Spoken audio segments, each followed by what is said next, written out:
Welcome to Turnpike Sports. I'm Dave Weischadle, and as always, I'm joined by my producer and co-host, Doug Weischadle. Doug, I was strolling through social media the other night, and what took me by surprise was there's preseason NBA basketball. I realized they start December 22nd, but I didn't realize we're that close to December 22nd. I have to admit, I am actually looking forward to seeing how these teams are shaping up after that bubble season. I know we have a new coach in Philadelphia. There's a bunch of new players and new trades that were happened, and the teams are starting to get into clearer picture, and actually a lot of the sports books have released the futures. They've released some prop bets on Player of the Year, MVP, that sort of thing already.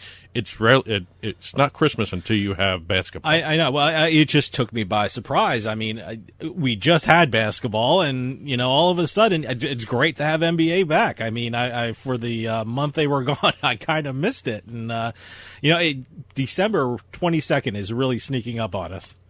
It's actually starting to become another busy sports schedule again because you have college basketball, NBA, NHL is still trying to figure out what they're starting to do, and we still have the last couple of months of the regular season for the NFL too. Yeah. Well, we got a busy show coming up. Certainly we have our NFL picks.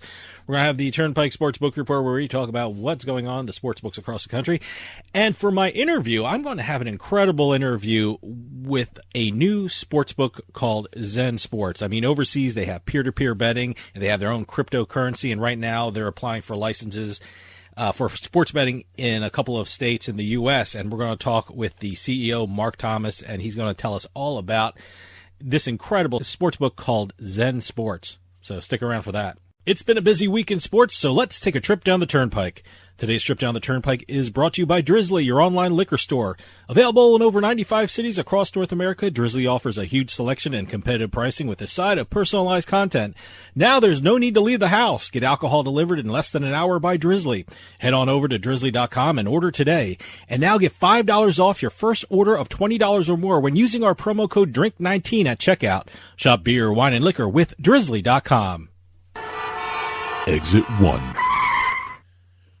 Okay, even with COVID and the shutdowns of both the businesses around the country and around the world and also the sports shutdowns, it's actually turning into what could be a really good, not only year, but especially the month of October for the U.S. sports betting industry. I mean, it's certainly growing. I mean, it's on the rebound, which is nice to see.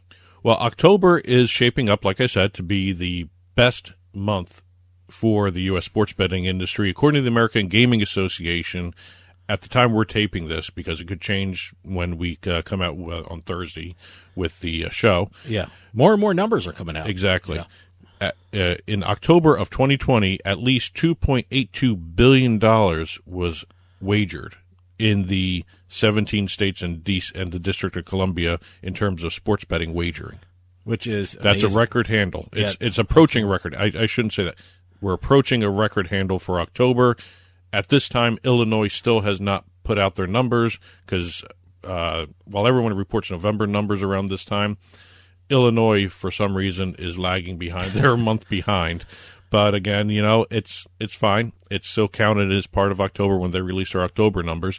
They're anticipating over $3 billion, which would be a record handle for the United States as a whole. I mean, what a sports betting. What a benchmark. $3 billion. I mean, before the Supreme Court did away with PATSPA, I mean, I could not even imagine those kind of numbers with regard to the gambling industry. Well, not only are we talking about a potential record handle for the country, they've already gotten a record revenue number for the United States. This is for October, right? This is October only. Okay.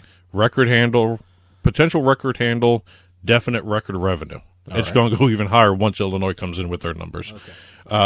Record revenue of $237.5 million for the entire country.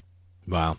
Now that's before promos and free bets and all that stuff. That's the revenue, not the taxable revenue. Okay. So that number still has yet to be determined because of Illinois again.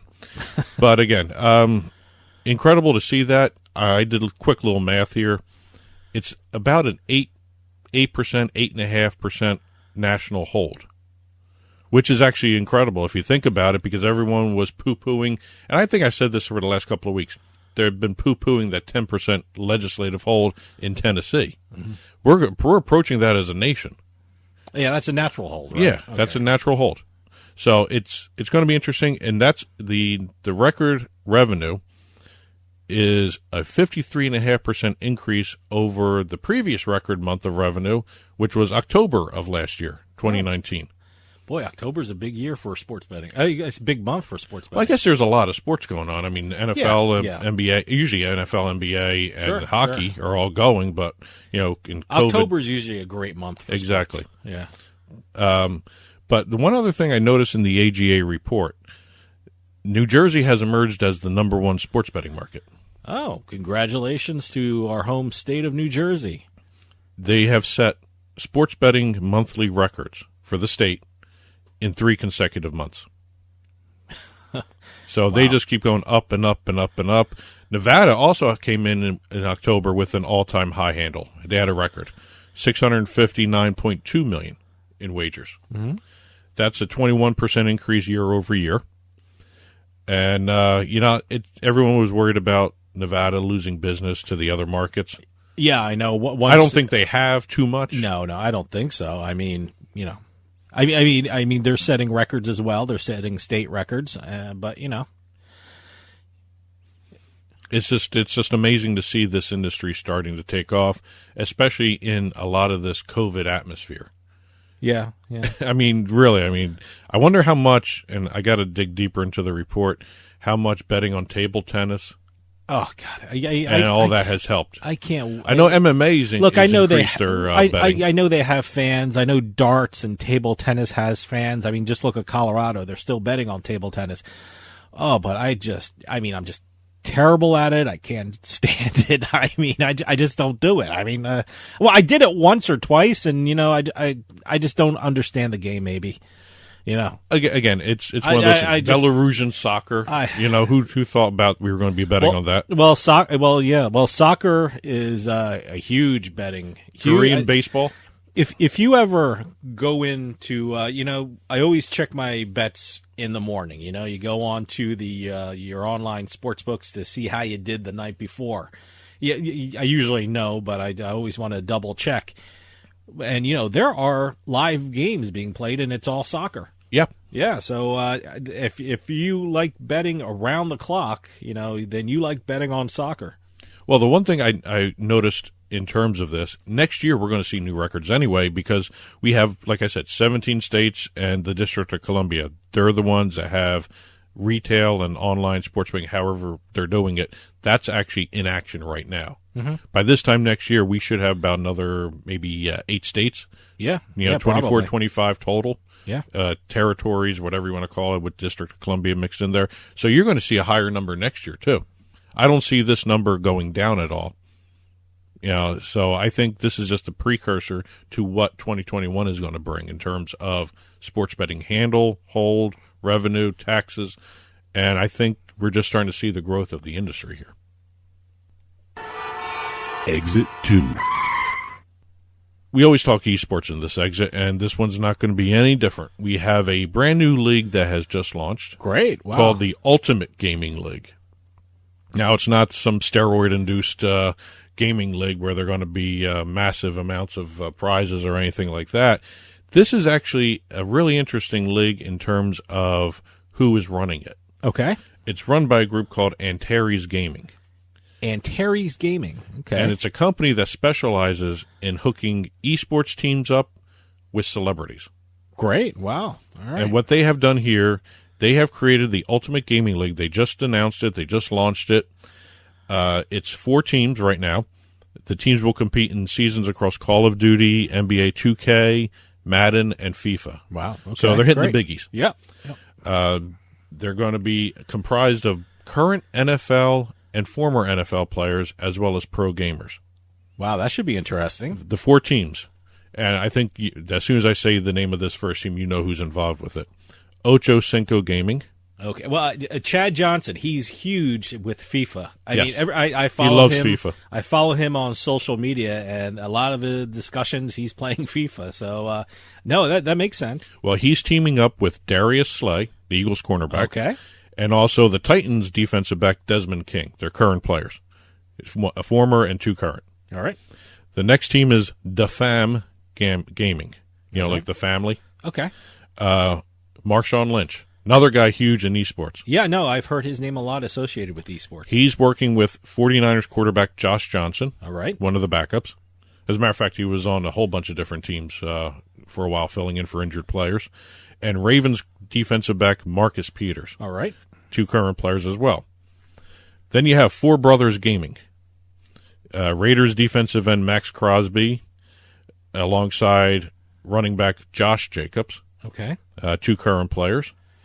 And the 4th team, and it's pronounced Glitch Gaming, but it's got an X in it. Okay. Wait. GLITXH. Okay. All right. It's Glitch Gaming. All right. And that will be captained by Jaguars defensive back Sidney Jones IV, and he's going to have wide receivers Preston Wilson and Rashad Higgins on his team as well. They're all right. Jaguars. Okay. Now, what's interesting about what this Ultimate Gaming League is going to be doing, they had their first event December 17th. It was an opening event where all these teams played. I believe it was a Call of Duty tournament. All right. And what they did was not only did they stream it on Twitch and all the normal broadcast channels, they opened up the audience applications to join teams. That's great. What they're going to be doing, they're going to have fans send in their applications, and they're going to have a draft of all these applications on December 21st to put in some of these fans as players on their teams so they can compete in the Call of Duty, NBA 2K, Madden, and FIFA seasons. I'd be curious about what the application looks like. I mean, what are the questions they ask? Are they asking about high scores and how often you play and where you play and things like that? Or could be anything. I know age is not becoming a factor because one team in the esports industry signed an 8-year-old. An 8-year-old. Yeah, that's going to cause some issues down the road. 8-year-old. Yeah. Okay, that's okay. You know how everyone's talking about esports betting? Bizarre. I think that may cause some issues down the road for esports with that 8-year-old signing if he's actually going to be competing in a lot of these seasons. But that's interesting. This is actually kind of an interesting league to watch. It's got the names, it's got the games. Yeah, no, I mean, hey, my interest is piqued. I can't wait to check it out. I mean, are they going to do the Twitch thing, which everyone is doing for esports, and also their own platform too. Oh, okay, good. Yeah, I'll check. They're going to do everything, all the normal stuff, and also the NFL players, former and current. They all have their own Twitch streams anyway. Oh, okay, so yeah, they got their stuff. Exit 3. Now, if you've been paying close attention in the social media sphere, they've been saying for a while that ESPN has not been doing well. Now I know they're laying off a lot of people. Now you can officially say that ESPN is going to the dogs. Okay. What does that mean? The network has just signed a 3-year content agreement with the American Kennel Club. Dog shows. Yes. Will there be dog shows? Hey, let me tell you something. That's huge. Thanksgiving, every Thanksgiving, you watch the Macy's Thanksgiving Day Parade, and right after there's a huge dog show. I mean, it's there every year. I don't know the exact name of it, but when you go in, you see Santa Claus at the end of the Thanksgiving Day Parade, and all of a sudden it's the dog show. That's the American Kennel Club Dog Show. Is that what it is? Okay, that's one of them. That's one of them. But the TV's on, and I check out a little bit of it. Now, so it's interesting, but no, I didn't know ESPN was going in on this. Well. And I'm going to use the press release language here because it's interesting how they phrase this, too. this agreement will bring unique, high-energy dog programming to the channel. Okay, all right. High-energy dog programming. If high energy means, that dog show that I usually catch a little bit of, they're running around with the dogs. Is that what they're talking about? Or is that high energy? Is that what's considered high energy? No, but I looked at some of these events that they have planned. Okay. Very interesting events. But first of all, this isn't going to be on ESPN Network TV right off the bat. All right. This is first for the app. Because they're pushing the app. Now, is this the ESPN Plus app, thing? yes. Okay, all right. This is app first. All right. Every program we're going to be talking about in this little segment here is going to go app first. Then it's going to go to the ESPN television channels. And then it's also going to re-air on the National Geographic Wild channel, which is another little channel under the National Geographic brand. Okay. So you're going to be able to see these multiple times. If you don't have the app, just wait a little bit. It'll be up on the regular TV stuff that you have access to in terms of your cable deal. Okay. Now, this agreement will bring and this is, I think, one of the ones you're talking about, the American Kennel Club National Championship to ABC for the next 3 years. Okay, is that what I'm watching on That's Thanksgiving? one of the. I don't know if that's the one you see on Thanksgiving. I don't know. But it's a 3-hour dog show. It's going to air January 17th this year. All right. At 3 p.m. It's the largest dog event in America. Thousands of dogs from around the world come to compete for the title of national champion, and there's also a prize of $50,000. All right. I don't know who gets it, the dog or the owner, but Yeah, right. but given what's going on here, this is what some of the programming will include. The AKC, the American Kennel Club, I'll just say AKC, Yeah. the Fastest Dogs USA competition. Basically, it's the 100-yard dash for dogs. I was going to say, is this dog racing? Dog racing. Individual dog racing. No one's Okay. it's one dog at a time. This is like a combine for dogs? Basically. Okay, all right. And some stats on the Fastest Dog USA race. One of the competing dogs is a Pekingese called Buster. All right. He runs an average speed of 7.39 miles per hour. All right. So in the Pekingese category, he's the leader, technically. He's the best. Okay, all right. In the Greyhound division, they have a dog These called things fly. Dag Nabbit. Dag Nabbit. Okay, but I mean, is this an actual professional racing? Because they still have dog racing. This is a competition dog. Okay, they're not. This Greyhound isn't racing the They're tracks. technically not supposed to be in there if they're racing. Oh, okay. So this is Dag Nabbit's average speed is 37 miles an hour. Wow. Okay. Comparison, Usain Bolt, Okay. his fastest time was 28 miles an hour. All right. Okay. So he wouldn't. So they're moving. These dogs. The Greyhounds some of are these dogs moving, can yeah. outrace him. All right. But again, it's going to be fun to watch to see this. With ESPN's deal with William Hill, though, I kind of think we're going to start seeing some dog betting on some of these competitions. Really? I don't know. I mean, Okay. the fastest dog seems to be made for betting. Over-under speeds, that sort of stuff. We're also going to see the AKC National Championship, which we just talked about. The Agility Premier Cup. They're going to be sending them through obstacle courses, that sort of stuff, where they're going to time them going through the different twists and turns, and tunnels. Okay. All right. Like the horse obstacle courses you see. Okay. All right. The Agility Championship, which is the same thing but a different cup. All right. And then the AKC Fly Ball National Championship, which, if you think about what it is, it's playing fetch. Well, what was big one time is the guys with the frisbees and their dogs. It's either going to be a frisbee you or a usually ball. see a guy at a park with a frisbee and a dog with a bandana around its neck and running and jumping and catching a frisbee. I wonder if the dog likes the bandana. I don't know. That just seemed stupid to me to put a bandana around a dog, but whatever. But again, ESPN, they're looking in new programming. They're trying to push the app. It's actually an interesting way, a little diversification of the type of sports they're offering. Exit 4. And last but not least, I came across a story about the Wayne Gretzky card that's going to be up for auction soon. It's supposed to be the very first NHL card that's going to go for $1 million. Okay. Over well, $1 million. I'm assuming this must be a Wayne Gretzky rookie card. Yes. They're usually rookie cards out of the big money. The 1979 Wayne Gretzky OPC rookie card. The company that put it out was OPG. Okay. It's a relatively unknown. It's a Canadian company for doing collectible cards and all that stuff. They're like a Topps. So as far as the NHL is concerned, this is the top. This would be the top. This is like the Honus Wagner kind of Yes, card yes. of the NHL. Okay, Yes. Now, included in the story were references to some of the other potential cards that are going to be up on auction. Heritage Sports is doing this auction again. Heritage Sports is the leading memorabilia in auction house for sports. So they're going to be doing this auction. It's going to include the Wayne Gretzky card.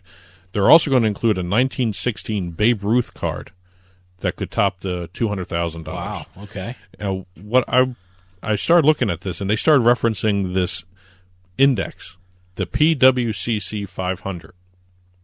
It's an index that tracks the market for collectible cards. If people go to pwccmarketplace.com, it's a really cool site if you're into collecting cards, sports cards, all that stuff. Even they have Pokemon cards up there and everything. It keeps track of the entire market. I always hear stories about this, and it makes me want to go down in my basement because I had tons of cards. I had tons of baseball. I had tons of football cards. And I hear these things and I hear these stories. It makes me wonder what I have. So I think I have to go find some of the things I collected when I was a kid. And by the way, when I was a kid, I didn't call them collecting. I bought a pack of Topps trading cards. And you chewed the gum that was basically breaking apart and it's so brittle. And by the way, I never traded any cards. No. They're sitting in a box somewhere, which means I got to go find them. And I'm curious to see what I have. Well, according to the PWCC 500, which has been around since 2008, which I found out, which is incredible. They've been keeping track of this. Because of the lockdowns and the shutdowns, people not going out, they're seeing a boom in the collectible card industry. You know what? People are cleaning out their basements. And they're sitting around bored. Yeah, I mean, do people, let me tell you something. This is what I'm thinking. I got nothing to do. I'm going to walk down and take a look to see what I have. And people are cleaning out their basements. People are cleaning out their houses and their closets. And, they're running across these cards. So, of course it's booming. Well, according to the index, they not only do they have an all-time high in May in terms of the business industry itself, they have gained more than 216% since the inception of this index in 2008. So it's going up and up and up. I like I said, I hear stories like this, and I want to go down and see what I have and compare it to, what they have on their website. eBay has seen an increase of 92%. Wow. From March through May of collectible card sales and auctions through their site. So the booming industry, and actually Heritage has come out and said that this Gretzky card and everything is just normal now, because in terms of basketball, their record was a Michael Jordan 1986 Fleer rookie card selling for $420,000. I definitely have to go down and look what I have. Man, I'm hearing these numbers and I'm like getting antsy. I want to get down and see what I got. And a 1941 Joe DiMaggio card. I know I don't have one of those. Wow. Okay. And a 2004 LeBron James card. Both surpassed Jordan. They both sold for each a $700,000. Now, one of the other interesting entries into the trading card market was the Anthony Fauci card. Really? All right. Yeah, I know they had one. Topps threw out a limited edition run, about 51,000 cards, 51,500 cards, sold out in less than 24 hours. Each one went for $9.99. All right. They are now going for over $150, $200 on eBay. Wow. Okay. Boy, if you jumped in on that, that's great. That's a good market, and in certain areas, COVID has been devastating, but in other areas, it's nice to see some other businesses booming here. Yeah. And today's trip down the Turnpike was brought to you by Drizzly, your online liquor store. Available in over 95 cities across North America, Drizzly offers a huge selection and competitive pricing with a side of personalized content. Now there's no need to leave the house. Get alcohol delivered in less than an hour by Drizzly. Head on over to drizzly.com and order today. And now get $5 off your first order of $20 or more when using our promo code DRINK19 at checkout. Shop beer, wine, and liquor with drizzly.com. And as always, you can get in touch with Turnpike Sports by calling or texting us at 609-512-5910. That's 609-512-5910. At Turnpike Sports is the show's handle on Facebook and Twitter. at Turnpike Sports Radio is our handle on Instagram. And as always, our email address is info@turnpikesportsradio.com. And don't forget, you can listen to the show via Spotify, Amazon Music, iTunes, radio.com mobile app, as well as Stitcher and YouTube. You can also watch us on your smart TV, Roku, Amazon Fire, Apple TV. Head on over to turnpikesports.net. You'll be able to watch our video channel there. Well, stick around because later on we're going to have our NFL picks, and we're also going to have our Turnpike Sports Book Report. But right after this, I'm talking with the CEO of Zensports, Mark Thomas. He's going to tell us all about Zensports and this incredible new sports book. So stick around. We'll be right back with more Turnpike Sports.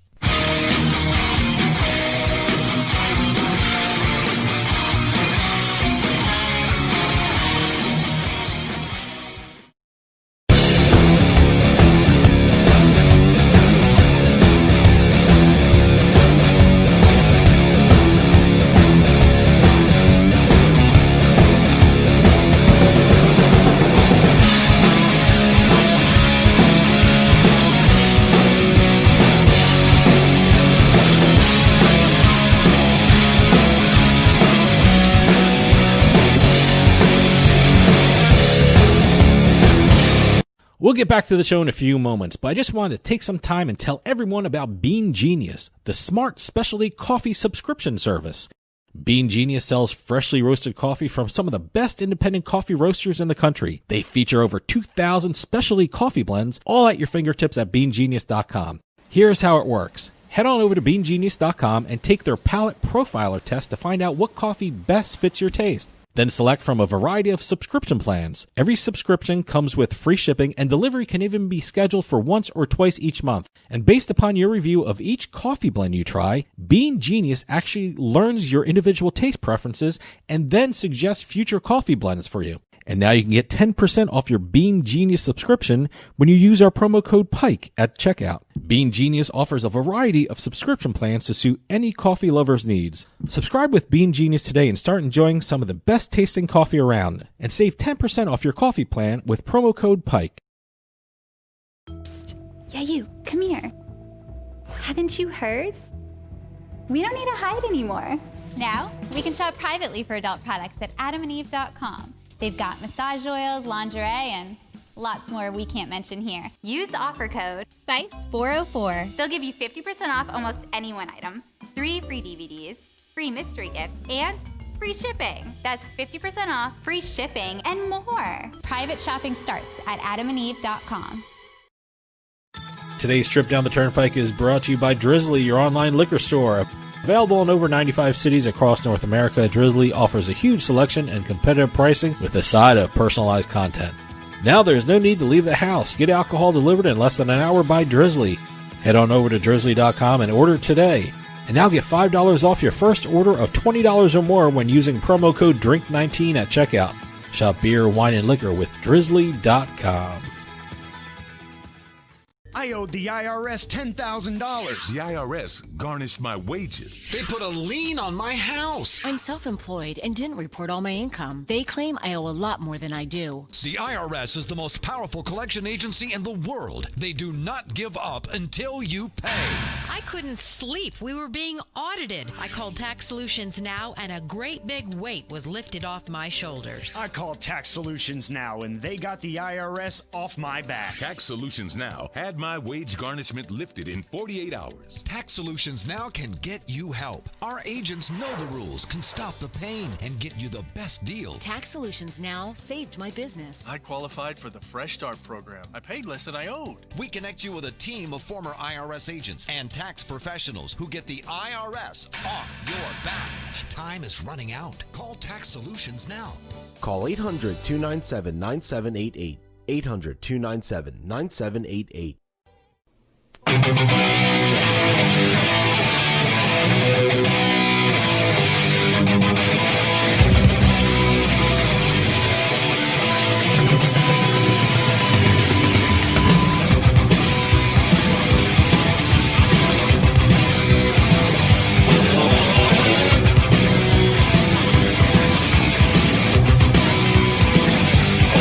Welcome back to Turnpike Sports.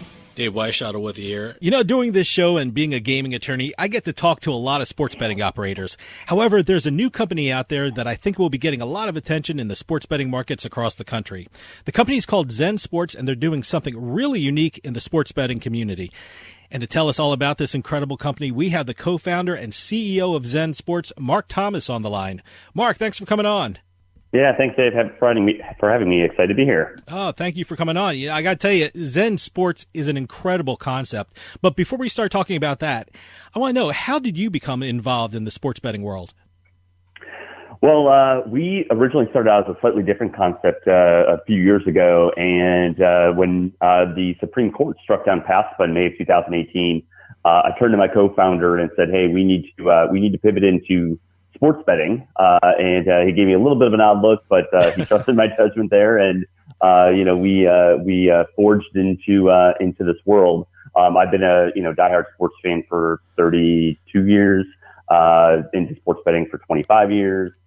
So I think it was kind of a natural fit for us, given that we were a sports company, technology sports company in the first place, but wanted to do something a little bit bigger and better. And so, saw that the writing was on the wall in terms of the legalization of it here in the United States. And, we wanted to make a push into it. So here we are. Tell us a little something about the concept of Zensports, because I love what you're doing overseas and I love the whole idea about it. Yeah. So the concept of Zensports is that we're trying to be a little bit different than what a traditional sports book would be. A traditional sports book, you come into an app or a website and they offer you a line of bets, at certain odds, and you either have to take them or, you don't accept a bet. And you're going up against the house. You're going up against professional bookmakers that know how to, make book.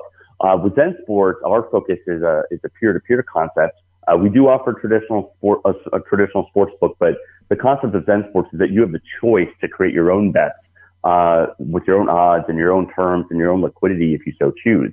And what that does is it really puts people in control of their own destiny. If they want to kind of come in and be passive and treat it like a sports book, they can certainly do so.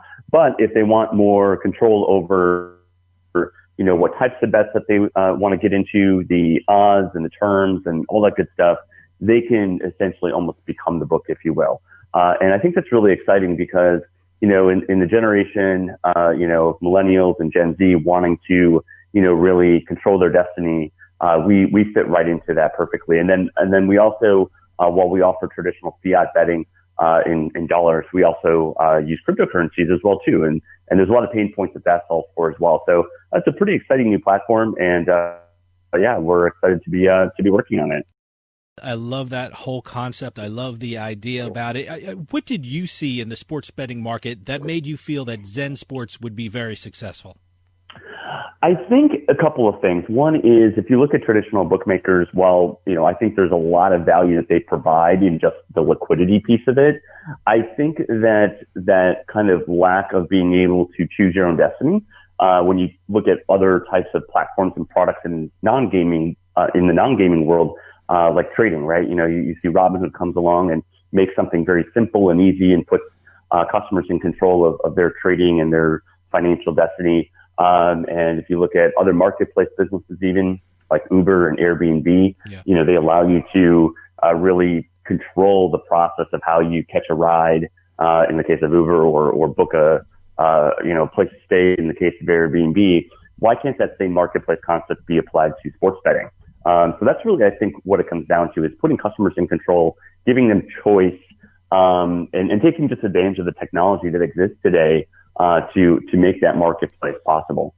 I am so intrigued with the peer-to-peer betting. I mean, that's a new concept to a lot of people, especially in the U.S. Can you tell us how that exactly works?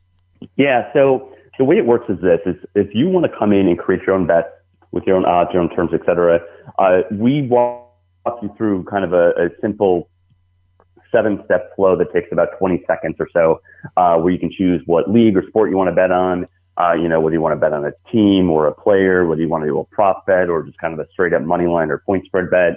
And then we allow you the ability to set those odds and to set the terms, like in terms of like point spreads, what those would be and so forth.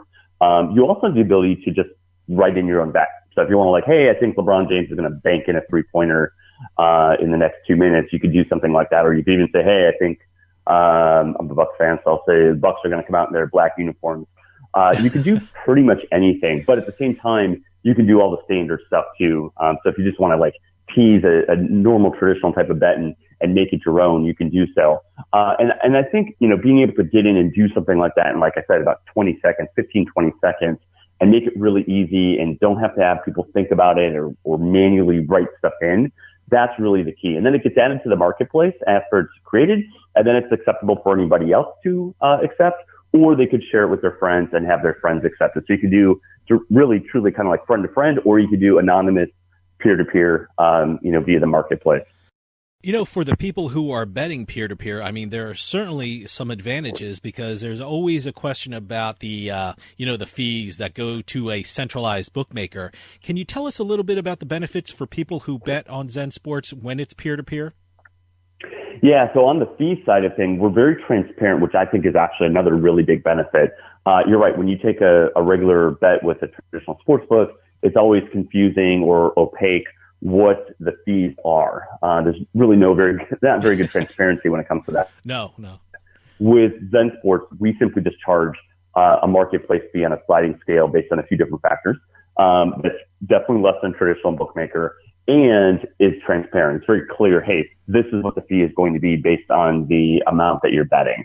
And so I think that really resonates with customers again, is just that transparency and clarity as to what they're paying in fees versus what the actual bet amount is.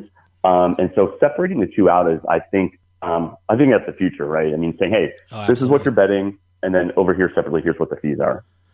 Another thing about Zensports, and I checked out your website, it was great, Zensports.com, is that you mentioned it before, you have your own currency. I mean, how does that work for people who are not familiar with betting like that? Yeah, so real quickly on cryptocurrencies, I know it's kind of a foreign concept for a lot of folks, but it's gaining steam, which is great. Yeah. So if you think about traditional fiat, which is U.S. dollars payments, there's a lot of problems with that, especially in the gambling world. So let's say you were to go into a traditional sports book, whip out your credit card and say, hey, I want to deposit $100. First of all, your bank may just flat out decline the transaction. Say, no, sorry, we're not sending money to a gambling website because we don't approve of that. And even if they do approve it, they're going to charge high fees, both to the operator and to you. It may take a few days for you to get your money in. And on the operator side, there's chargeback fraud, right? The customer may go back to their bank and charge it back. Cryptocurrencies get sort of all of that. So there's no middleman saying yes or no, you can't do that. The fees are basically almost non-existent. They're very, near zero. Settlement times are instant, and there's no chargebacks because all transactions are immutable. So that's crypto in general. And then we've taken that a step further and created our own cryptocurrency token called Sports, which kind of acts like a casino chip. Is probably the best analogy to use. You can buy and sell sports tokens. You can wager with them. We provide incentives like lower betting fees and cashback bonuses and other cool perks and rewards that you can get by betting with our token. And it kind of acts like I said, a casino chip. It acts also like a collectible. You can hold them long term, or you could choose to sell them and exchange in or out of them if you want. So it's just a much smoother way of like getting money in, getting money out, wagering. It's also, I think, more fun as well too than just betting with traditional dollars. Now, what can people expect to see when they log on to your app? I guess you can get your app through Zensports.com. Which sports are you offering right now? We offer quite a bit. So we offer all the biggies like NFL, NBA, NHL, Major League Baseball, college football, college basketball, tennis, golf, MMA. And then we also offer betting on esports. So there's 6 game titles within the esports world that we offer betting on as well too. And I would say the betting is pretty spread across all of those. I mean, we get quite a bit of interest in betting on all those different sports. It's not just on the NFL, for example, or anything like that. I mean, we get quite a bit of betting on esports. We get quite a bit of betting, on tennis. Sorry, I also forgot we have 25 international soccer leagues that we offer betting on too. That's super popular as well. So yeah, we try to offer all the kind of wider range of stuff. We don't currently do anything like horse racing. We may get into that at some point, but yeah, that menu is a nice selection, and most people really find that to be sufficient and also diversified. Now, I've talked to a lot of sportsbook operators, and one of the difficult hurdles that every operator has to go through is the state-by-state licensing process. Now, you're going through that now. What states are you applying for a license in right now? Yeah, so we have applications on file right now in Nevada, Virginia, and Tennessee. We are working on a partnership deal with a brick-and-mortar casino in Colorado as well, too, as we speak. Great. But we have not begun the application process for that until that deal is done. It's kind of cool because Virginia and Tennessee are the two states that don't require a brick-and-mortar presence to be able to operate in. So we were able to get those applications going in pretty short order. And in Nevada, we signed a deal in the summer to purchase a casino. So that's our brick-and-mortar presence there. Now, why did you choose those particular states, and what's it like going through the process? And how far along are you in the process with those states? Sure. So Nevada, as I mentioned, we signed a deal over the summer to purchase a casino there. You know, that in terms of desire was obviously number one on the list because it has the most handle out of all the states. I think they did about $5.3 billion last year in handle, with New Jersey being second. So just from a pure, a big opportunity perspective, we wanted to make sure we were delving into Nevada. And one of our investors actually owns a few casinos in Nevada, so we were able to strike a deal with him to purchase one of those. Oh, that's nice. And we started that process in September. It's about a 9-month process in total, so we're looking at probably May, sometime before we get licensed in Nevada. And then Virginia and Tennessee, as I mentioned, were online only. So that was attractive because we didn't have to do any kind of brick and mortar partnership or purchase to go into those states. There was a 2-week window for Virginia that we had to get it in. It was October 15th to October 31st was it. I remember Saturday morning at about 2:30 in the morning on Halloween, getting that application submitted. It was all online, which was great. So we got that in. We are expecting an answer back on that one should be end of January. And then Tennessee, we just submitted about a week and a half to 2 weeks ago. And that's about a 3-month process as well. So that one was both paper and thumb drive process. So that one wasn't online. A lot of paperwork. Posted a picture of it on Twitter, and I was glad when that was done because that was a lot. Zensports overseas has such a unique way of betting, peer-to-peer and your own cryptocurrency. Is what you're going for a license in the U.S., are you including the peer-to-peer betting and the cryptocurrency, or are you going for a traditional sports betting license and maybe down the road you might kind of implement peer-to-peer and your own cryptocurrency? Great question. Well, as I mentioned at the beginning, we do offer a traditional sports book. So we will definitely be getting the traditional sports betting license in the states that we go into. And really the reason is for the next thing I'm about to say, which is while most states are probably going to be okay with the peer-to-peer betting, we don't want that to prevent us from going in if they don't. Okay. And each state is different as to how they look at that. So, for example, there's nothing in Nevada or Virginia that explicitly prevents peer-to-peer. And so we do expect to hopefully get approved for that. Of course, then that becomes a business decision that the regulators have to make. Even if it doesn't explicitly, make it illegal, they still have to say, yes, we're okay with that for other reasons. And then Tennessee, we're still kind of working through that to see if we can do that. Our stance is as follows. We're getting the traditional sports betting license, but we are pushing for the peer-to-peer piece if possible, as much as possible, because we feel it's best in the best interest of consumers and in the best interest of customers. And so it's really, we just kind of have to show them why this is, safe, why it's successful, why consumers want it. I mean, one big part of that is we show them that we are still the operator of record.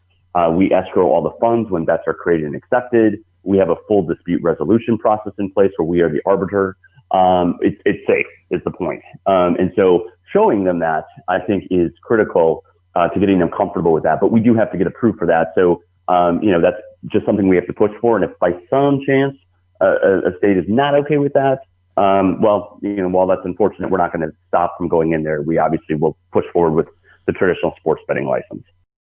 Talk to me about your marketing strategy. You're certainly going in Tennessee, Virginia, Nevada, and Colorado. Yeah, you're going against really big operators there. You're going against the FanDuels and the Yeah. DraftKings and the BetMGMs. How are you standing out apart from those guys? What makes you special? What do you want people to know about Zensports? Well, I think on the product side, clearly the peer-to-peer piece and the cryptocurrency piece sets us apart. I do think we've also taken a really, because we are, originally a Silicon Valley, traditional tech startup. We recently moved to the LA area, but the point is, we have that in our DNA that we're a tech-first company, whereas some of those competitors that you mentioned are not tech-first companies, and some of them are, but many of them aren't. So I think from just also a technology perspective, when you go beyond the peer-to-peer piece and the cryptocurrency piece, I think we've really spent a lot of time on, the real, key design flow and all that good stuff that is important, the user experience and so forth. It's clean, it's simple. Anybody even that's not familiar with sports betting can get started pretty easily. We walk them through it, all that good stuff. So that's that. And I think we've got some other unique angles too. I mean, for example, and this is actually going back to our roots, before we got into sports betting, we actually do tournament software. So we've recently started hosting our esports tournaments. We have Twitch integration. We have tournaments that we're hosting, and that's actually been a pretty good driver of signups and customers. Of course, we do all the traditional things like content marketing, SEO, social media, etc. But I think when you combine all the things that we do, both product-wise and marketing-wise, I think it's a really unique offering that I think a lot of consumers are going to be drawn to. Of course, that does require some marketing spend, which we will plan on doing. But I think for a lot of reasons, I think we've got a great chance to win. Now, as you mentioned, if you're going to expand in other states, a lot of states require a land-based partner. I know you already are in discussions or have a deal already with a land-based partner in a jurisdiction. Do you plan on making more deals like that to grow around the country? Yeah, exactly. So we've got the one in process in Colorado that I mentioned, so that would take us to 4 states. And then we are in conversations with brick and mortars in other states as well too, 100%. So that has to be the strategy since that's the requirement. So we are, we're not looking to skirt or break the law or anything like that. We want to do everything the legal right way. So that's kind of the next thing up for us is brick and mortar partnerships. We are in process or in talks to start those. Colorado is kind of the most imminent one, but then we're also looking at Indiana, Iowa, West Virginia, and I believe South Dakota. So I mean, we're definitely, because that's just one of the states that just recently legalized sports betting. So we're definitely got the laundry list. Definitely excited to get those conversations going for sure. Over the last couple of years, one of the areas of sports that has exploded is esports, and even betting on esports has taken off, and you alluded to it. I love the fact that you're involved in esports. Talk more about Zensports and the plans they have for the esports on their platform. Yeah, so we offer esports betting for 6 different game titles. Those game titles are Counter-Strike Go, League of Legends, Dota 2, FIFA, Overwatch, and Rainbow Six Siege. So those are game titles made by various different publishers. Like those are some of the top 6 game titles that are out there made by Riot Games and so forth. So anyways, there's a variety of tournaments and leagues within those game titles that take place around the world that we offer betting on. And so you could bet on a European Cup tournament for League of Legends as an example. So that's something that you can bet on within our app. We did recently, as I mentioned, start offering our own esports tournaments within Zensports. And that's something we'd like to offer betting on if a jurisdiction would allow for it. But we haven't really kind of crossed that line yet. It's something that could certainly take place. But right now, the esports that we offer betting on are those 6 game titles that are held by, professionally sanctioned tournaments and leagues. I always joke that, I'm sitting here in New Jersey and we presently have 19 sports books that are all basically the same. I mean, they have similar lines, similar odds, similar way of betting, similar promotions. Yep. I mean, Zensports is offering such a unique way of sports betting, and it'd really be a breath of fresh air in a market like New Jersey. I mean, is one of the challenges for Zensports is getting the word out there, how unique you are, especially in a crowded market, especially like you're applying in Nevada and maybe maybe down the road New Jersey, which I would love. I'd jump on it all as quickly as possible. But is that one of the challenges, getting your name out in such crowded markets like that? Sure, I'd say to some degree. I mean, we're certainly going up against very well-funded competitors, right? I mean, as you rattled off all those names, they've all got very large market caps and nice war chests to be able to, to grow. And some of them are, title sponsors for the NBA. And I mean, they're just, you think of sports betting, you think of those companies. I do think there's a really, if you look at like a lot of startups that have grown massively into the companies they are today, if you look at the Ubers and the Robinhoods that are, they started out as very, very, very tiny startups, and then exploded into these multi-billion-dollar valuations and market caps, it's really because of the word of mouth. That really has to be the primary driver. If the primary driver is big, expensive ads, that's usually a rough road to eventually get to the top. Now, eventually you have to do that to maintain market share. So I understand why those companies do it. But when you're at our stage, when you're much earlier on, it's got to be a word of mouth play. And so for example, in that regard, we have like a referral bonuses program where, if we're both in New Jersey and I refer you, and you sign up, you get a higher free play bonus by signing up with my referral code. Wow. And then I get a percentage of your betting fees paid. So we really want to incentivize that word of mouth and referral component so that, people are almost acting as our marketing arm for us out there. So we're not having to spend, tens of millions of dollars on billboard ads or whatever it might be. I know this pandemic has been a very challenging time for the gambling industry, but I've talked to a lot of the new sportsbook operators who said, it was an awful time, but it gave us an opportunity to strengthen our business plan. I mean, while people were betting on darts and table tennis, it gave them the opportunity to perfect their technology and work on their business methods. In your opinion, how has the pandemic affected the sports betting industry, and in particular, Zensports? Well, I think it's allowed us to focus on the U.S. market. I think without it, I mean, who knows? We might have only continued focusing internationally, which is where we've been operating since March of 2019. But I think it gave us a chance to work on some of those business development deals, to work on that deal to buy the casino in Nevada, to think of the strategy for going into more states. And of course, we have great, amazing software engineers on our team. So we've always continued to build great tech. I mean, we do bi-weekly sprints. So we're churning out new features and stuff every couple of weeks. So that's always a given. But I think on the strategy side, it really allowed us to really go, what is the biggest opportunity here? And I think the international market's nice. I think we could build certainly a nice business on that. But I think especially since we're based here, the really, really big opportunity over the next 5 years is here in the U.S. So why not go after that? I think that's one of the things I'll say too is by being, by having a very distributed team with the pandemic, I mean, we've been more efficient too, just purely from a work perspective. So, I'm cautious when I say stuff like this, but from our perspective as a business, I think it's actually really been helpful. Obviously, as a society, it's been a terrible thing. But, there are certainly winners and losers in business. You look at Zoom and stuff that crushed it, in this pandemic, whereas of course, other types of technology businesses have not, like in the travel industry. So I think it's definitely helped us all a lot. And I think in the future, I think iGaming and, online and mobile sports betting is just going to continue to take off. So really, while it's certainly not great from a societal perspective, I do think that on the sports betting side of things, I think it really allowed us to shape our focus and hopefully have big things to come. So what can we look forward to from Zensports in the new year? Well, so hopefully these licenses get approved. So that's obviously a big thing. That's very important. So, our goal really is actually kind of just that, is actually moving to as many states as possible in 2021. So we're not going to just stop at those 3 states that I mentioned. We would love to be sitting here having this conversation a year from now and be in 20 of the 25 states that have legalized sports betting.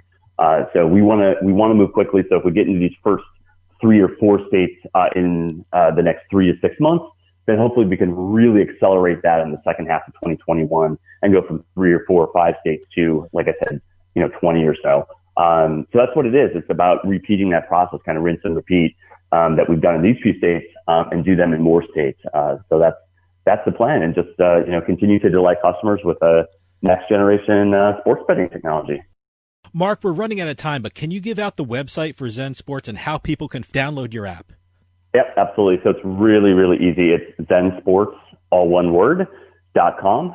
From there, you can click on the links to download either our iOS app or Android app. We are coming out with a mobile web app as well in January. So if you don't want to download an app, you'll be able to use us on the web starting next month, which is great too.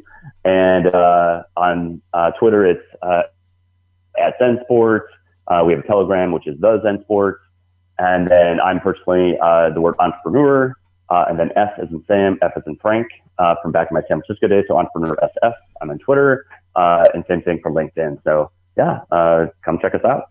Mark Thomas, co-founder and CEO of Zensports. Thanks so much for coming on, telling us about this incredible company. I'm sure we're going to hear a lot about Zensports in the near future. So please come back on and keep us updated about what's going on with Zensports, all right? Absolutely. Thanks for having me. Stick around. We'll be right back with more Turnpike Sports.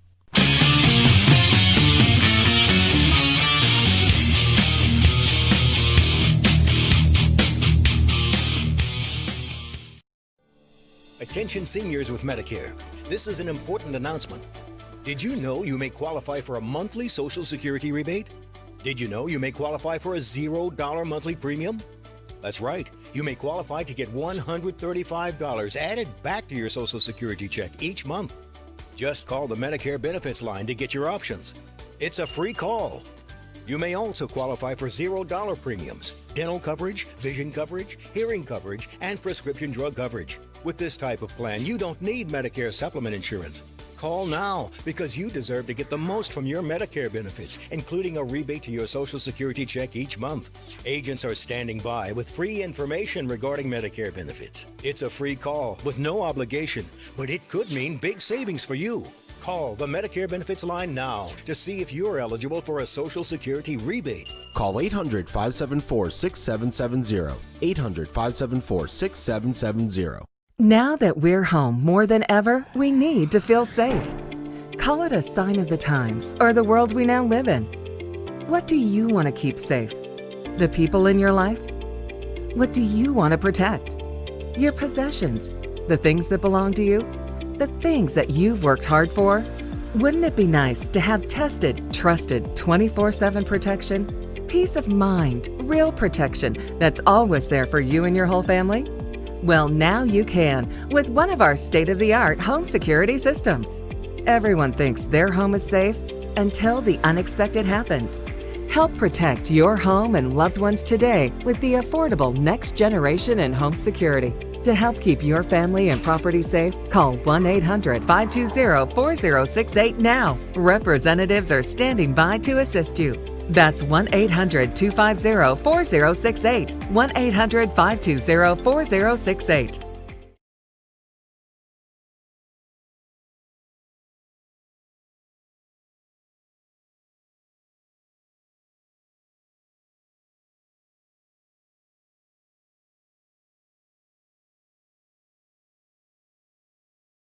And the Turnpike Sports Pro Football Pick segment is brought to you by William Hill in New Jersey. Football is back, and William Hill is celebrating the 2020 season with a great new welcome offer in New Jersey. Sign up with William Hill Online Sportsbook in New Jersey using our promo code PIKE500 to receive a free bet up to $500 with your first deposit of $50 or more.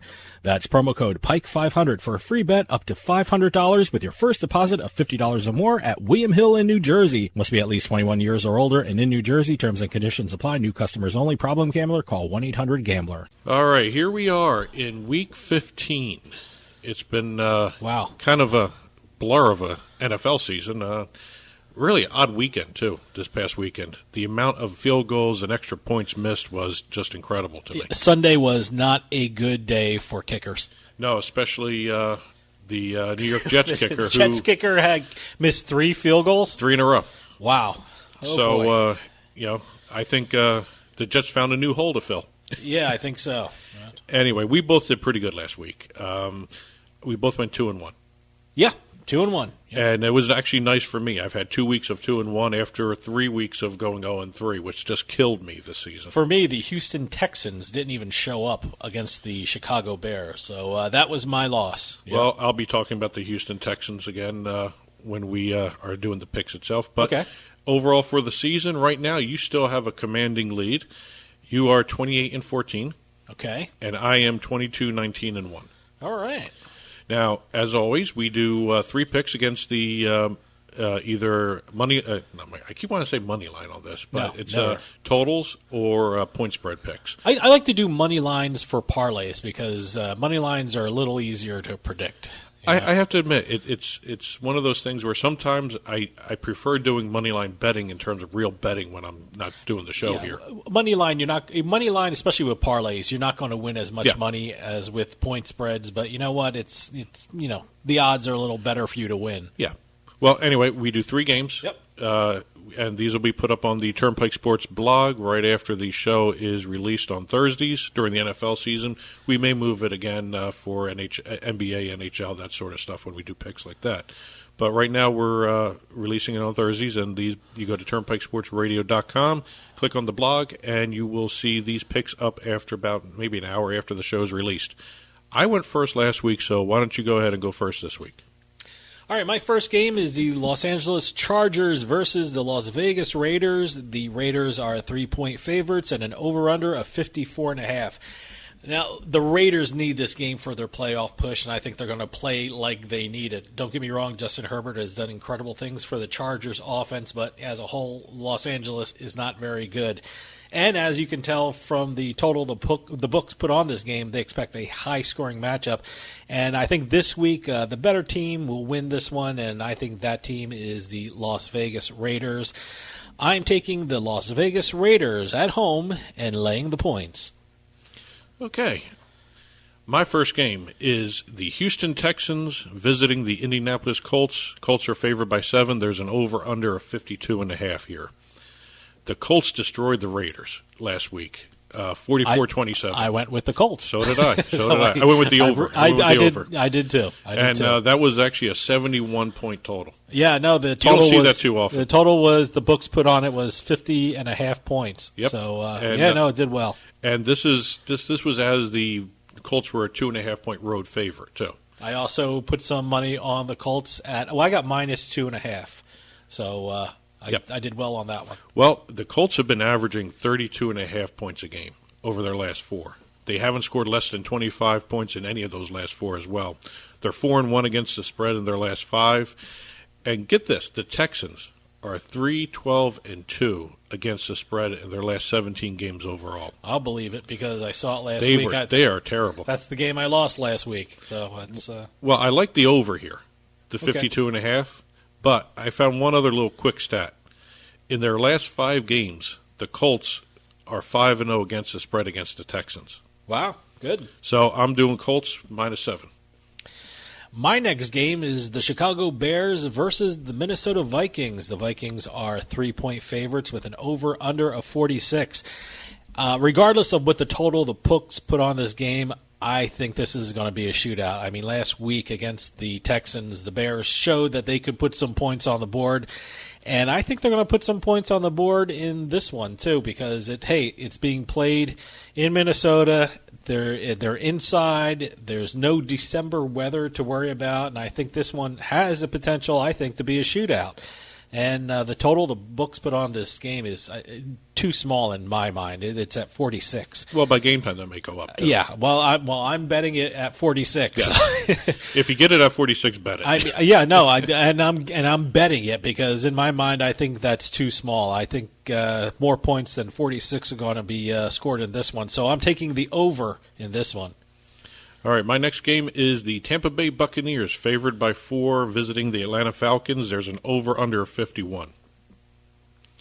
Let's face it, both of these teams don't know how to score on a consistent basis. They really have not been able to put together couple of consecutive weeks of high-scoring games. So, the under is 4-0 in Atlanta's last 4 games. The Bucs have scored 26 points or less in their last 3.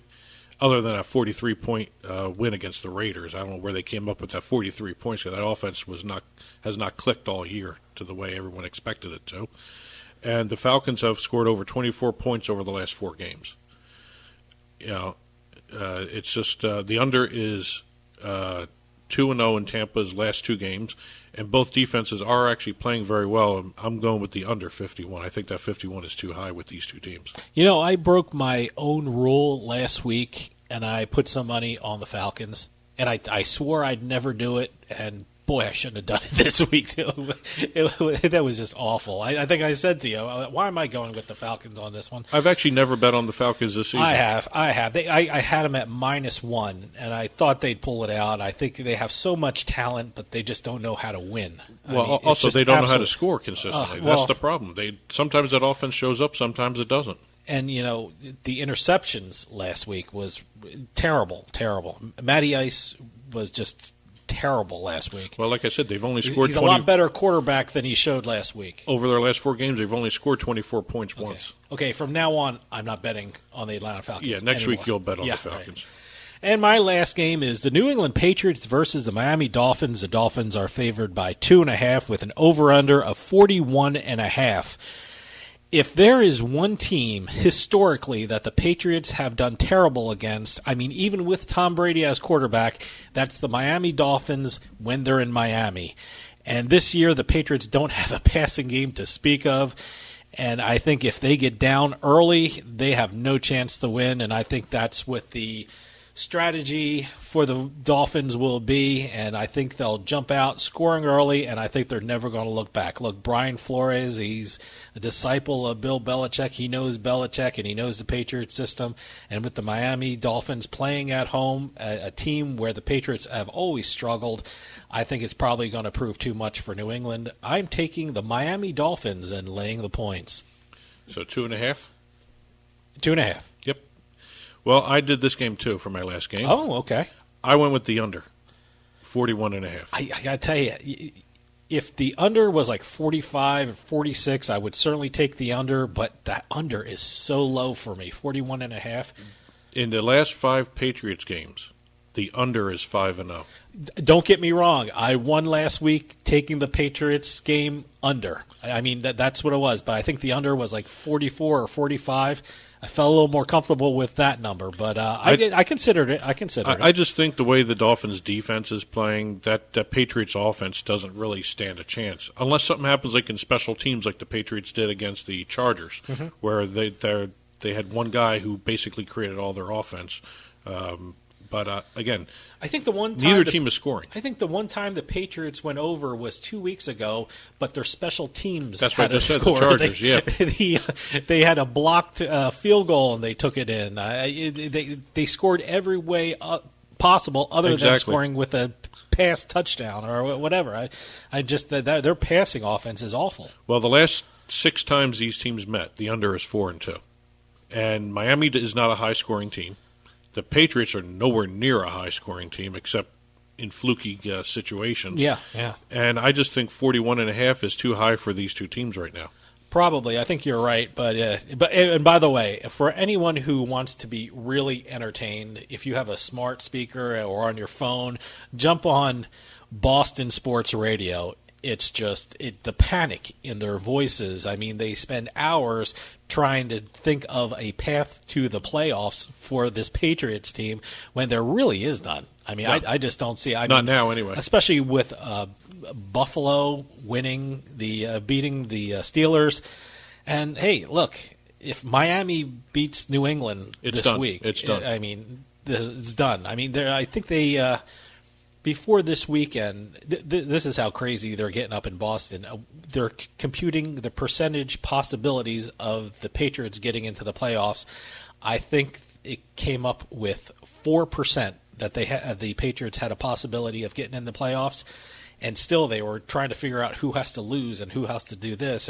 And I know it's a traumatic situation for them because for 20 years they didn't have to do this. There's a whole generation of fans who have never seen a losing season either. They didn't have to do football math where this team has to lose and has to get a certain amount of points and this other team has to win and whatever. But they never had to do it. It's an incredible exercise that they're doing right now. And what did they also say? They said the Patriots have to win out to go 9-7. Otherwise, they're a 500 or worse. But not only do they have to win out, the other teams have to lose, and not only do they have to lose against certain other teams, this and that and the other thing. I'm not even thinking that. I'm thinking wow. this generation of fans, for the Patriots have never seen an 8-8 team. They've never seen a below 500 team. Well, what did they say? This is the first time in how many 12 years that they haven't had 10 wins. Yeah, the first time in 12 years that the Patriots didn't have 10 wins. Yep. So, and they're not going to get 10 wins. And I won wins. my futures bet on that because I went under 10 for the season. For Way the to Patriots. go. Way to go. And I went over 6 for the Dolphins and over 10 for the Bills. And it looks like the Bills are going to do it. Yep. All right, to recap. Go ahead. Oh, okay. I'm taking the Las Vegas Raiders and laying the 3 points against the Los Angeles Chargers. Boy, I keep trying to say San Diego Chargers. Can you imagine if the Raiders are still in Los Angeles? Las Vegas Raiders against the Los Angeles Chargers. Two teams I still say Oakland and San Diego for, but whatever. But I'm taking the Las Vegas Raiders and laying the points. I'm going over 46 points in the Chicago Bears-Minnesota Vikings game, and I'm taking the Miami Dolphins laying the 2.5 points against the New England Patriots. And I am doing the Colts by 7 over the Texans. I'm doing the under 51 in the Buccaneers-Falcons game, and the under 41.5 with the Patriots-Dolphins. Again, these picks will be put up on the Turnpike Sports blog after the show is released. Head on over to turnpikesportsradio.com and click on the blog button, and you'll see these picks there. You can comment on them. You can email us at info@turnpikesportsradio.com. Hit us up on social media, Twitter and Facebook. We're at Turnpike Sports, and Turnpike Sports Radio is the Instagram handle. And stick around because after this we have the Turnpike Sports Book Report, so stay with us because right after this is more Turnpike Sports.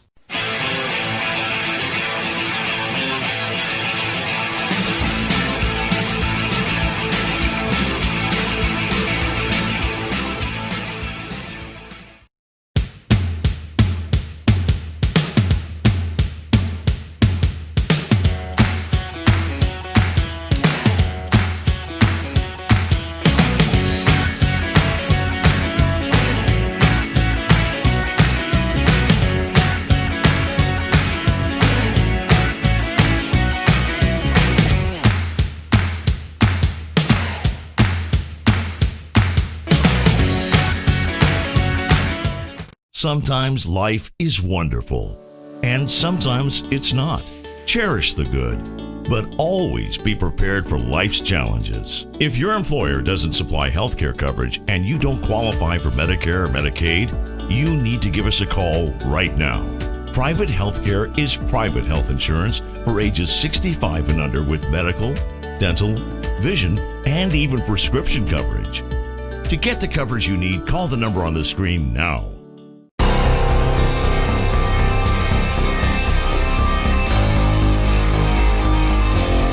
Turnpike Sports Book Report.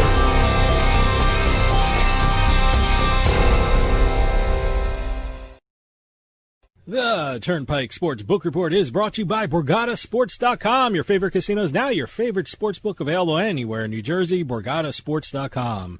Sign up at BorgataSports.com using our promo code PIKE, that's P-I-K-E, and you get a risk-free bet up to $300 and 20 bonus dollars at BorgataCasino.com. Must be 21 years or older and in New Jersey to place a bet. Terms and conditions apply. Gambling problem? Call 1-800-GAMBLER.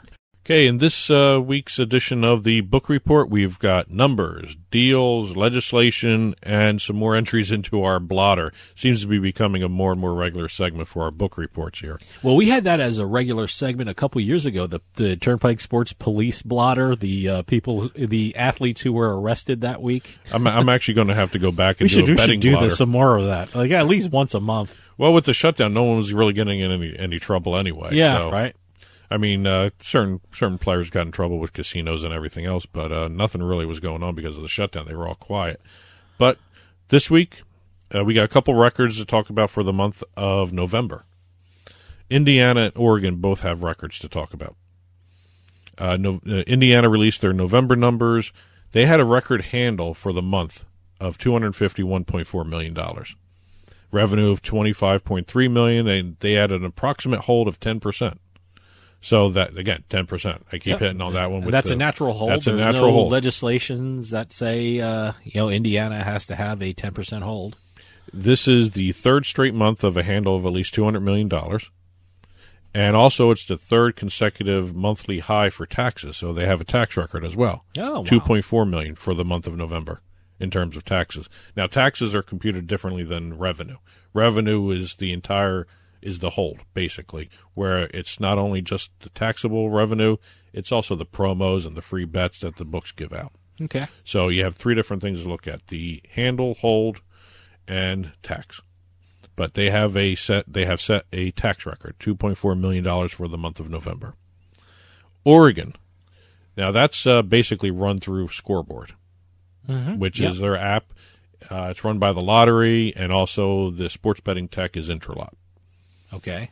And Oregon set a record, huh? Yep. All right. They have a Oregon. record revenue for November, over $4 million for the month of November, a handle of approximately $25 million.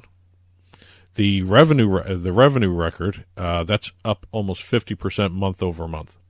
So they have had a really steady increase in the revenue generated by the Scoreboard app.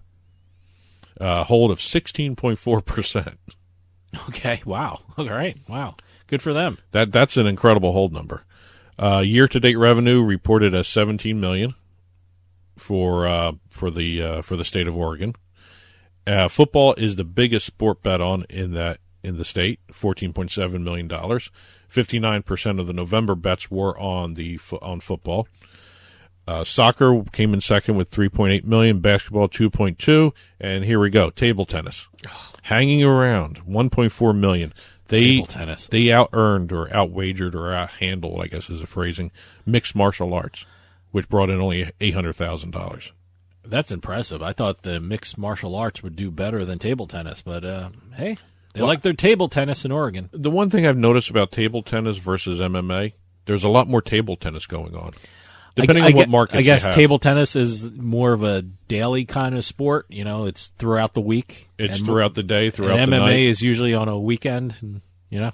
Well, again, it also depends on what state can offer what. Okay. What sport. Because if you offer a lot more offerings in table tennis, because there are lots of different leagues, yep, you're going to have a bigger handle. If you only offer like UFC in terms of MMA, that restricts the amount of money coming in on a wager for that sport. I mean, that's the same way with football, basketball, rugby. Rugby seems to be picking up steam, I've noticed, too. A lot more states are allowing rugby betting on their approved sports betting lists. Mm-hmm. So, again, table tennis may just have more events than MMA. I think MMA's got a more rabid fan base than table tennis. Sure. I've never met a rabid table tennis fan. And table tennis is, a lot overseas, which means, if you want to bet on something 10 o'clock in the morning on the East Coast, guess what's playing? It's table tennis or soccer. That's true. Well, I just mentioned that, in terms of what events are being offered by what states and everything else. I just went to a little tangent on that. Kind of goes with what Nevada just did. The Gaming Control Board just approved wagering on several new NBA awards. Oh, okay. You weren't allowed to do these before. Sixth Man of the Year, Coach of the Year, Most Improved Player, and Defensive Player of the Year. Those categories you were never able to bet on them in Nevada. I'm very surprised. I would think Nevada would have those options to bet on, but no, I guess they didn't. No, it's kind of interesting to see. But the weird thing is, Nevada still has, you're not allowed to complete your registration for your online sports books on your phone or your tablet or you have to go to a physical sports book to complete your registration for your online registration, which doesn't make sense. But you can bet on these basketball. Well, again, it's a matter of the states running with the situation that the entire country is in with the COVID and the shutdowns and the restrictions. A lot of states have shut down their casinos again. Pennsylvania as a whole has started shutting down everything. I believe their entire industry is going to be shut down for a couple of weeks. Mm-hmm. New Jersey may or may not do it. Governor Murphy's been kind of wishy-washy on that topic. Really hasn't said one way or the other. I'm not sure what New Jersey's going to do with their casinos in Atlantic City. So, there have restrictions and for people inside, and you have to do your mask, and they take your temperature when you walk in. But I'm not too sure about what they're going to do with regard to keeping open. Well, what'll be interesting to see in New Jersey, it's not just the casinos; it's the horse racing too. Yeah. I know the horse racing industry is still going. Mm-hmm. Again, restrictions on the casinos. I know Michigan shut down a whole bunch of casinos. Yeah, in Detroit, right? Yep. Okay. The Indian casinos are still open. the commercial casinos. That's also the other dichotomy you got to learn Yeah, here well, in terms of commercial versus the Indian. Yeah, Native American, I'm sorry. Yeah, well, the Native American doesn't go by the laws of the state, so they have to choose whether they're going to stay open or not. So, well, I'm kind of curious to see what other states are going to be doing this, expanding their NBA offerings. The league, like we talked about earlier, the league is going to be opening up pretty soon around Christmas, December 22nd, as a matter of fact. Mm-hmm. So I know you have a lot of different futures being offered. I know Play Sugar House had some of these on there. PointsBet has them. Yep. So I think New Jersey's ahead of the curve with some of these things. Nevada is finally starting to catch up. Illinois actually just extended their non-in-person requirement. They got you don't have to go in person right now. Okay. Through January. You don't 9th have to go in person to finish registering for your online. You can still account. register online. Okay. Good. Rhode Island got rid of it completely. That's not coming back. Well, good for Rhode Island. Although they are shut down right now. The only thing going is the sports betting stuff. Good. DraftKings has been kind of busy over the last week here, not only in terms of making deals, but also getting involved with helping out a push for sports betting legislation here. The deals, one in Tennessee, one in Connecticut. DraftKings became the official sports betting partner of the Nashville Predators. Great. They're going to be offering basically, they're going to have these special promos, but the normal promo is if you're in Tennessee, you get a deposit bonus of up to $1,000 upon sign up. You're going to see. Now they're going to have like the signage in the arena. Going to have all normal bells and whistles. Normal bells and whistles. Their pregame and their things like that. You're also going to see a static dasher board and virtual signage visible on TV for all regionally broadcast Predators games. You know all this stuff that they overlay on the broadcast TV, the broadcast editions of everything. Okay, good. They change them every period on the ice. You're going to see some digitally created stuff on the ice for DraftKings during this stuff. Great. They're going to be, let's see, let me get this. They're also going to be digital social media content as well. DraftKings are going to be all over the Predators homepage. They're going to be app integration to the Predators app, social media giveaways. They're also going to have a regular presence in, I actually like the way this nickname they gave them, This Week in Smashville. Okay. Nashville, Smashville. Yeah, all right. That's the Predators newsletter. Oh, okay. So they're going to be everywhere. Wherever you see a Predators thing, you're going to see DraftKings. DraftKings all the time in Nashville. Now, DraftKings also did a deal with the Mashantucket Pequot Tribal Nation in Connecticut for sports betting. Okay. Now, what is Foxwoods? Foxwoods. Okay, because there's another one, Mohegan Sun in Ledyard, Connecticut. Yes. So we're talking about Foxwoods. This is Foxwoods. Now, what this allows them, it's basically the same type of sports betting deal everywhere you see. It's a partnership. It also has a fantasy sports component to it. That's going to launch before the sports betting because sports betting is not legal in Connecticut yet. Okay. Well, I guess they're betting on sports betting being legal in Connecticut, huh? Well, what happened here? How close is Connecticut to actually doing that? Everyone is contemplating 2021 for Connecticut. It makes sense. Now, what happened? A couple things happened that put this into motion as well for sports betting in Connecticut that affected legislation too.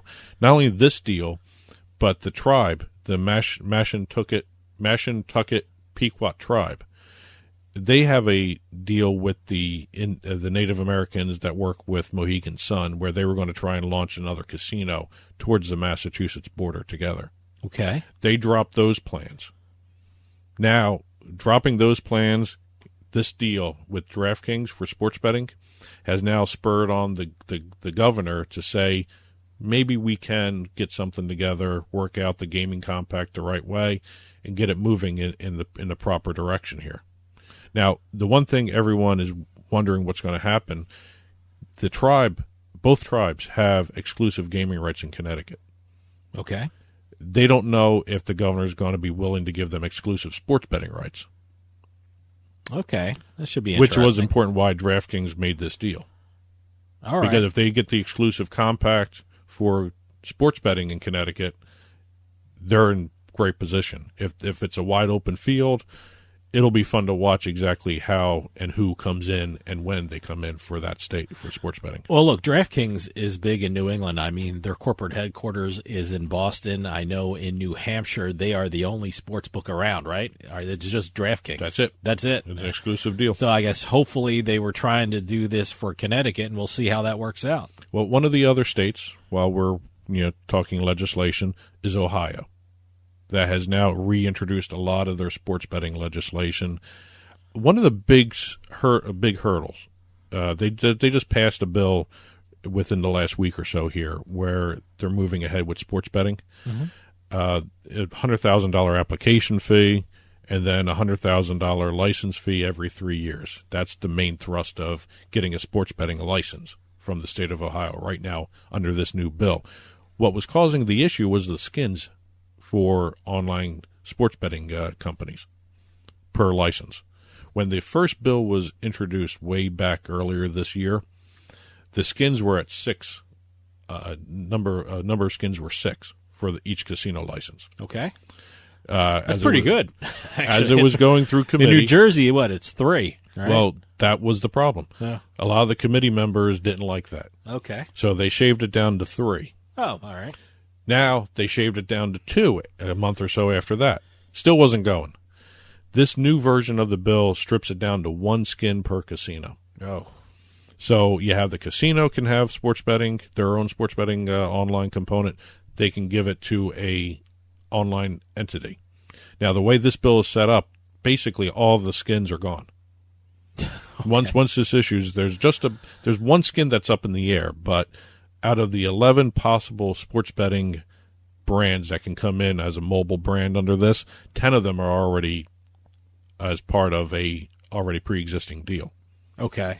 And what state is this again? This is Ohio. This is Ohio. Okay. They haven't passed it yet. It's moving through. We got out of committee. It's moving ahead, and they're starting to get a lot of more support for this. These new states doing this legislation for sports betting, there's 17 states and District of Columbia already have sports betting, and they can see how it's going, and they see what these other states did in terms of their legislation. Why is this taking so long? Why are these There's a lot of opponents. haggling? There's a lot of opponents. But it's just, there are cases you can follow in the United States where, there are states breaking records. I'm not quite sure why they're not following what these other states are doing so they can be as successful as these other states. But they're bickering about these things. It's just a matter ridiculous. of satisfying their constituency, these politicians. And the lobbyists. Yeah. Yeah. But I'm more interested to see what happens in North Carolina. We've got some legislation or some sports betting legislation maneuvering from North Carolina, too. And it really has to do with the gambling compact between the state and the Eastern Band of Cherokee Indians. Okay. The Tribal Council approved an amended compact Thursday, December 3rd. General Assembly passed legislation allowing the tribe to pursue sports betting last year. They're just getting to this compact issue right now. July 2019, they have the legislation. It's been a tough year. It's been kind of a tough year. What's been going on is the governor has been pushing off renegotiating the gambling compact. Okay. Now they're talking about moving ahead with a new compact. Like I said, it was just voted on December 3rd by the tribe.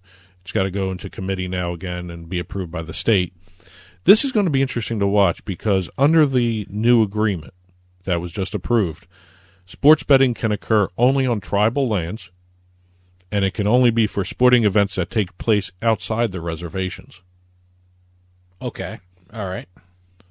Interesting. Okay. Wagers have to be placed on site at the tribal casinos or the tribal sports books, wherever there may be. So no mobile? No mobile. Okay. Not yet. And they're trying to figure out whether or not there's going to be how they're going to work the online side of everything. Because right now, the way the compact is phrased, it can only be online betting on the reservations. Okay. You can't go outside a reservation in the state of North Carolina and bet on your phone. Okay, well, that's why I said no mobile. So Well, it's mobile on the reservation. Okay, that's interesting. Yeah. Well, the reservation's bigger than the casino. Well, yeah, of course. I mean, but it's really putting the geolocation software to the test, huh? Well, that's what I'm saying. It's going to be interesting to see how North Carolina handles this. Okay. Again, Michigan has announced a bunch of different licensing to about 11 different companies. So Even we'll online see casinos, too. Yep, we'll be seeing that launch sometime in early 2021. January is the target month for all this stuff. So, again, we have a whole bunch of other things to talk about, but we're out of time for this week. Just head on over to turnpikesportsradio.com, click on the blog button. You'll see the book report put up there. We'll have everything, all the things we just talked about, plus a lot of the other news that we didn't get a chance to hit this week. You'll see that listed there as well. So that's it for our book report this week. And that'll do it for us this week. If you're going out to one of the newly reopened casinos or sports books, please be safe. We'll see you next time on the Turnpike.